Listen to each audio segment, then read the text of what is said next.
Киімге қатысты ырым-тыйымдарды білесіздер ме? Киім киюдің де өз әдебі бар. Әр адамның жас ерекшеліктеріне байланысты киім киюдің үлгілерін баршаңызға таныс. Ұзақ жасаған адам қайтыс болғанда оның киімін тәбәрік етіп ырымдап алатын дәстүр де бар.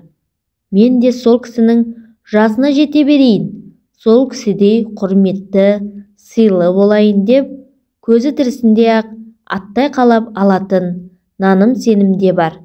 Мұның барлығы да жақсылықтың жұғысты болуын ырым етуден туындаған. Ал киімді қалай кию керек? Нені ескеру керек? Қазақта киімге қатысты қандай ырым-тыйымдар бар?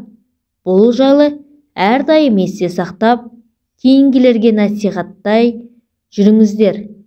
Киімді оң қолдан бастап киіп, сол қолдан бастап шешеді. Оң қолдан бастап киім кию жақсы ырым саналады. Киімді желбегей жамылмайды. Өйткені екі қолы жоқ адам ғана киімді желбегей жамылып жүреді. Тозбаған киімді тастауға болмайды. Қазақ халқында тозбаған киімді тастау жаман ырым. Егер адам оны кигісі келмесе, біреуге сыйлау керек. Кір киімді киюге болмайды. Киімді әрқашан таза және ұқыпты ұстаған жөн. Көпшіліктің алдында жалаңаш жалпы жүруге болмайды. Бұл әдепсіздік болып саналады. Өте ұзын немесе қысқа киім киюге болмайды. Бұл ай киіну адам жұмыс істеген кезде қолайсыздық тудырады. Киімді сілкіп киген жөн. Өйткені киімге жабысқан улы жәндіктер болса ұшып кетеді. Қыздарға ер баланың киімін киюге болмайды. Ер баланың киімін кию жаман ырым болып саналады. Шалбар мен етекті түріп киюге де болмайды. Оларды соғыс кезінде ғана түріп киетін болған. Киімнің жағасын басуға болмайды. Киім жағасын басу жаман ырым болып саналады. Жастықтың орнына шалбарды жастамайды. Шалбарды жастану настықтың белгісі болып саналады.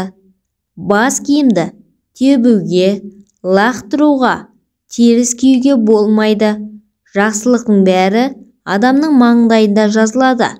Сондықтан да бас киімнің орны ерекше. Бас киімді әрқашан таза, ұқыпты ұстап, босағаға емес, төрге іліп қоюға керек. Аяқ киімді төңкеріп қоюға, теріс киюге болмайды. Өйтсе, адамның жолы болмайды, жаманшылыққа ұшырайды. Қыз баласына ақ, қара орамал тартпайды. Ақ жаулықтың белгісі, ал қара қайғының белгісі болып саналады. Бөтен адамға бас киім бермейді және айырмайды. Адам басы кимейді деп санайды. Садақаға киім берсе, оның түймесін қиып алып қалады. Ал осы ырым-тыйымның наным сенімдердің қайсысын сіз күнделікті өміріңізде қолданып жүрсіз? Шыны керек, ырымға қырын қарамасаңыздар, күнделікті өміріңізді бұл қағидаларды қатаң сақтап жүрмін деп айта алмайсыздар ғой. Солай ма? Айналамыздағы адамдарға қарап-ақ қоғамның көрінісін айқын көруге болады. Қыз баласақ, қара орамал тартпайды деген тыйым қазір еленбейді. Діннің бұйрығы да деп де орамал тағатындар оның түсіне мән бермейді. Мүмкін мән бергені сол шығар, тұрмысқа шықпаған өрімдей жас қыздар-ақ немесе қара түсті орамалды жиі тағады. Сондай-ақ қыздарға ер баланың киімін киюге болмайды дегенде қарама қайшылық туындатып отыр емес пе? Шалбар мен етікті түріп киюге болмайды деген тыйымдарды да аяқ асты болып жатпағандығына ешкімде кепілдік бере алмайтын шығар. Ал осы наным сенімдерге бей-жай қарамау қиын емес. Достар, менің сіздерге киімге қатысты ырым-тыйымдарым ұнаған болса, менің каналыма тіркеліп, лайк басып, қоңыраушаны басып кетіңіздер. Сіздермен үнемі бірге болатын пайдалы кеңестер бір арнасы.